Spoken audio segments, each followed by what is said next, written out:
Assalamualaikum warahmatullahi wabarakatuh. Waalaikumsalam Waalaikumsalam warahmatullahi warahmatullahi wabarakatuh. Waalaikumsalam warahmatullahi wabarakatuh.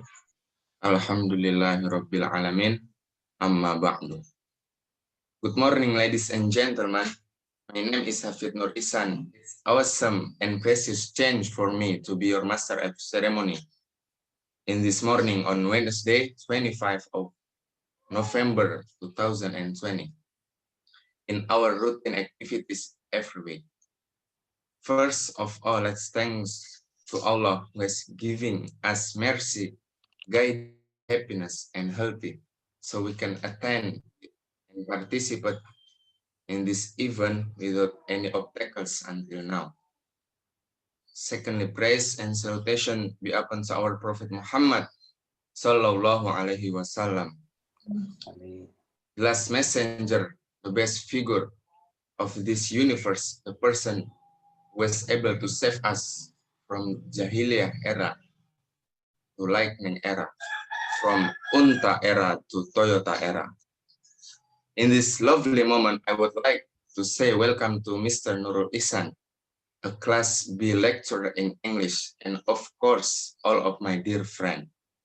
Before we start today's presentation, I have an announcement. It's announced to the world member of Class B that they have to pay attention to the speaker. Thanks. Okay, allow me to introduce all the speaker. The first, Maunah Wilyah Wardah. The second, M. Sagir Al-Hadid. The third, Farhatul Mustafida. Fourth, Hafid Nur Ihsan. And the last, Lutfi Lalio.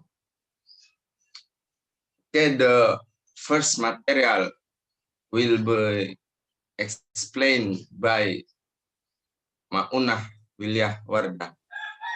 Time for her. Bismillahirrahmanirrahim. Good in dissemination of Islamic knowledge. The important point that we must know are the beginning of Islamic knowledge is rooted in the Quran and the traditional of the Prophet, and the existence of various civilizations. The spread of Islam in the 7th century CE inherited from knowledge from philosophy to natural science, from philosophy to natural science, leading to what some scholars refer to as Islamic science. And Muslim inherit such knowledge from Persian, Egyptian, Greek, Indian, and Chinese. In turn, Muslim added to them and enriched them and transmitted them to others, including European. Next.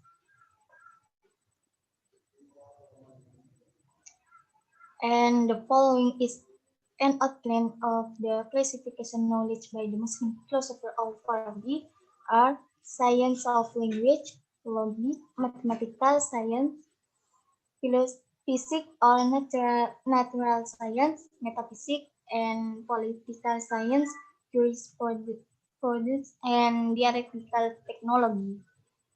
Next.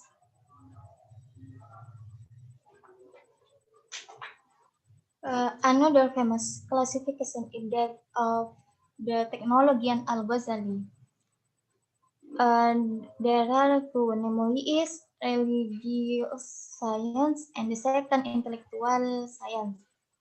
Religious science divided into two, namely science of fundamental principles and science of branches or derived principles.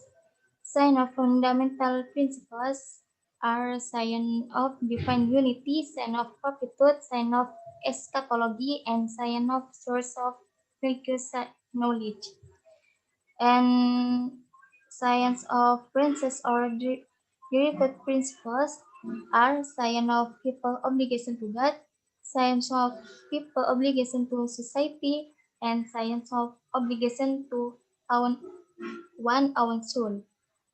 And the second intellectual science are mathematics,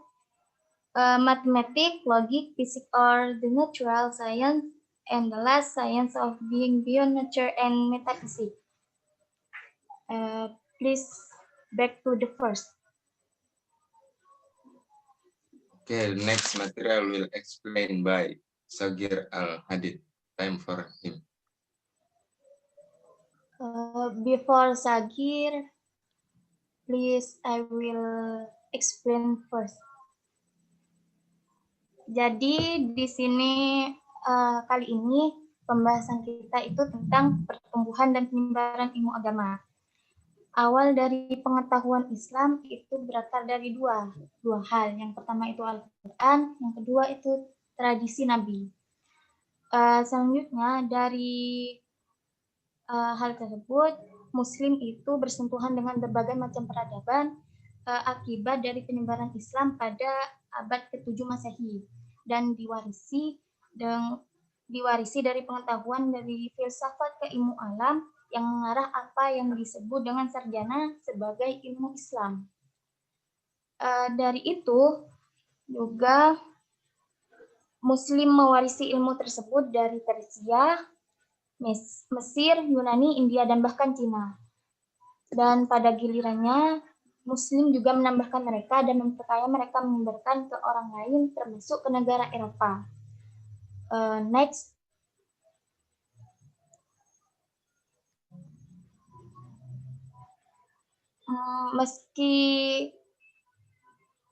Meskipun penjelasan ini tidak membahas tentang aspek ilmu pengetahuan Islam, namun juga berguna untuk menunjukkan bagaimana beberapa pemikir Muslim dalam mengklasifikasikan berbagai macam ilmu.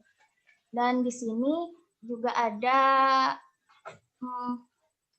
garis besar klasifikasi ilmu tersebut menurut filsuf Muslim Al-Farabi.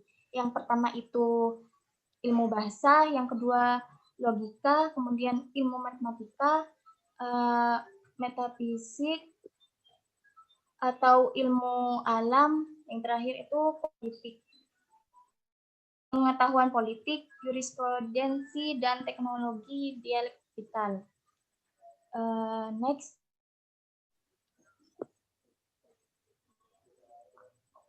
Selain dari Al-Farabi, ada juga klasifikasi terkenal lainnya, yang mana tersebut adalah teknologi Al-Ghazali. Beliau membaginya menjadi dua. Yang pertama itu intro agama, yang kedua itu intelektual. Yang intro agama itu dibagi menjadi dua lagi. Pengetahuan agama itu dibagi menjadi dua. Yang pertama itu ilmu pengetahuan tentang prinsip dasar, yang selanjutnya itu tentang prinsip turunan. Dari yang prinsip dasar itu ada beberapa macam. Yang pertama itu tentang pengetahuan ilmu tentang ketuhanan, yang kedua itu kenabian, ketiga eskatologi, yang terakhir itu sumber ilmu agama. Dan yang tentang prinsip turunan itu dibagi menjadi tiga macam. Yang pertama seseorang kepada Tuhannya, kemudian seseorang kepada sesama atau masyarakat, yang terakhir itu seseorang terhadap dirinya sendiri. Yang terakhir, yang kedua itu intellectual science atau ilmu intelektual. Itu terdiri dari matematik, logika, kemudian fisika atau ilmu alam. Yang terakhir itu ilmu yang berada di luar alam atau bisa disebut ilmu metafisik. Next to Sagir.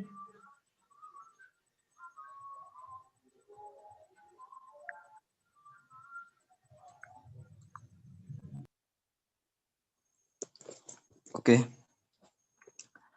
The range of disciplines that accompanied the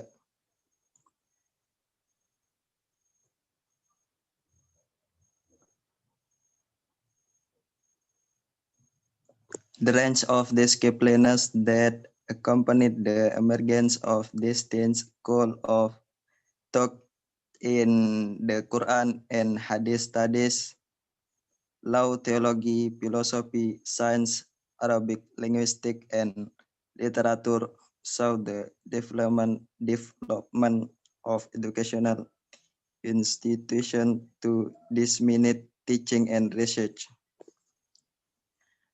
By the 5th, 11th century, the madrasas, seminary, college, Islamic education institution were emerging as institution of Islamic learning. The ulama saw the transmission of knowledge as their foremost duty, given the danger inherent in the change of loss of authentic teaching with the passage of time.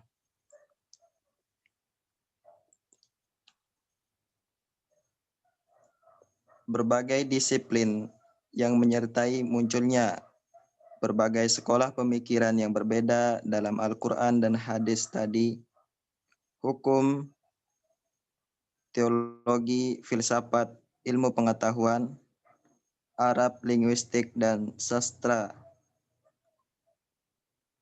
Para ulama melihat pembangunan lembaga-lembaga pendidikan untuk menyebarkan pengajaran dan penelitian.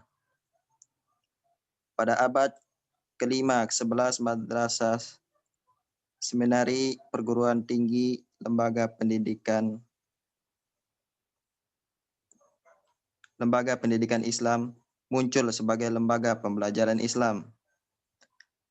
Karena para ulama melihat penyebaran pengetahuan sebagai tugas utama mereka, mengingat bahaya-bahaya yang melekat dalam perubahan atau hilangnya ajaran-ajaran yang asli dengan berlalunya waktu.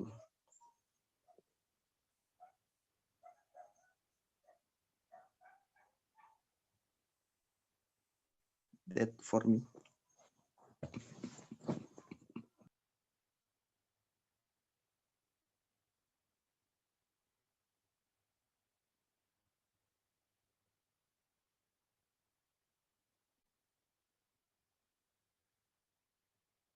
Over time, a network of such madrasas spread throughout the length and breadth of the Muslim world. Seiring waktu, jaringan madrasah menyebar ke seluruh penjuru dunia Muslim. Al-Azhar, the most famous seminary, was founded in Cairo in 361 or 972. Seminari atau lembaga pendidikan Al-Azhar adalah seminari paling terkenal yang didirikan di kota Kairo pada tahun 361 Hijriah atau 972 Masehi. Was founded by the Fatimids 2097 until 567 or 909 until 1171, a North African Ismaili Shi'i dynasty. Didirikan oleh dinasti Fatimiyah pada tahun 297 Hijriah sampai 567 Hijriah atau 909 Masehi sampai 1171 Masehi. It later became a Sunni institution and the greatest traditional Islamic seminary in the Sunni world. Kemudian, seminari lembaga pendidikan Al-Azhar ini menjadi institusi Sunni dan seminari Islam terbesar di dunia Sunni.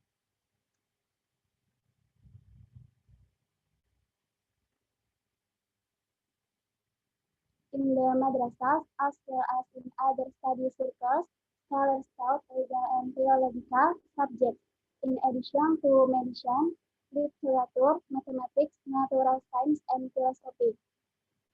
Di lingkungan madrasah dan di lingkungan studi lainnya, di samping medicine, kedokteran, kemudian literatur, sastra, matematika, natural science, ilmu alam, and filosofi dan filosofi, scholars taught legal and theological. Jadi di samping pembelajaran yang tadi itu, para cendekiawan juga mengajarkan pembelajaran hukum dan teologi.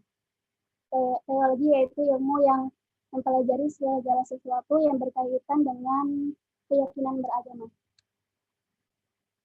The growth and development of the madrasah system continued and achieved its greatest period during the Ottoman Empire. Pertumbuhan dan perkembangan sistem madrasah berlanjut dan mencapai periode terbesarnya selama Kekaisaran Ottoman. According to the Rahman, berdasarkan pendapat dari Rahman, from the organizational point of view, the madrasah system reached its highest point in the Ottoman Empire, where madrasahs were systematically instituted, endowed, and maintained with remarkable administrative skill and efficiency. These traditional systems of learning are still functioning all over the Muslim world outside Turkey. Menurut Rahman,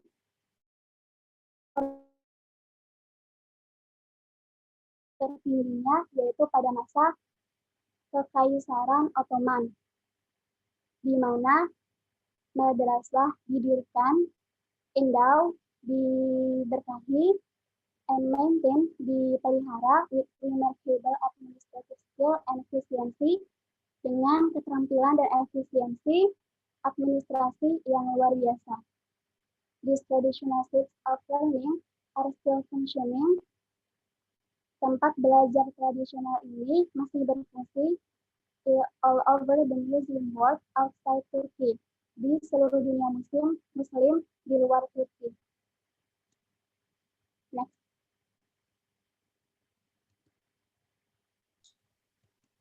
In madrasah, common texts were often used across regions and become canon for the school of law. Di madrasah, common teks-teks umum were often used across region, sering digunakan lintas daerah, and become canon, dan menjadi kanon for the school of law, untuk sekolah hukum. Apa itu kanon? Kanon adalah hukum umum, aturan, prinsip atau kriteria yang digunakan untuk menilai sesuatu. Traditionally, license were given by an individual scholar which enable his or her student to pass on a body of knowledge received from that scholar. Secara tradisional, lisensi itu diberikan oleh seorang sarjana yang memungkinkan siswanya untuk meneruskan pengetahuan yang telah diberikan oleh sarjana tersebut. There were of ijazah, which were often verbal rather than written. Ada berbagai macam beberapa jenis ijazah, which were often verbal rather than written, yang mana lebih sering secara lisan dibandingkan secara tertulis. What was granted was as much an emblem of a bond to a sheikh as a certificate with a fixed value in its social relation. Apa yang diberikan ini adalah lambang ikatan kepada seorang sheikh sebagai sertifikat with a fixed value, dengan nilai tetap in social relation, dalam hubungan sosialnya. Their method for traveling toward direct in experiential knowledge of God. Metode mereka ini, yang mereka lakukan ini, untuk perjalanan menuju pengetahuan tentang Tuhan, yang sebenar-benarnya tentang Tuhan, pengetahuan langsung tentang Tuhan. Sometimes congregating in Sufi hospice. Terkadang mereka juga berkumpul di rumah-rumah Sufi. Thanks.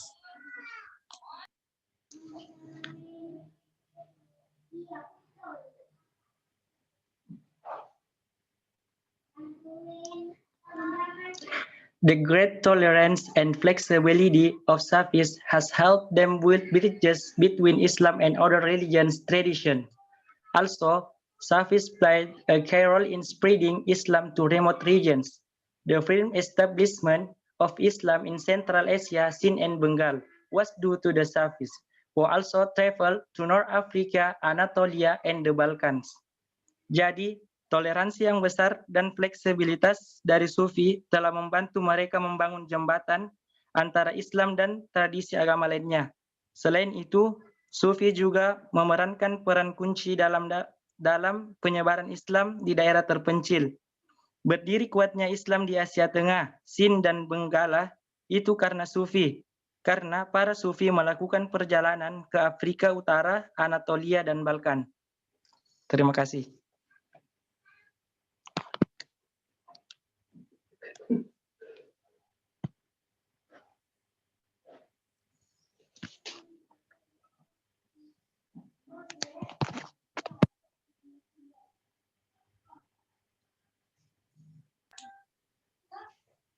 Okay, just that we have gift to you. If you find any mistake from us, we say sorry. And last,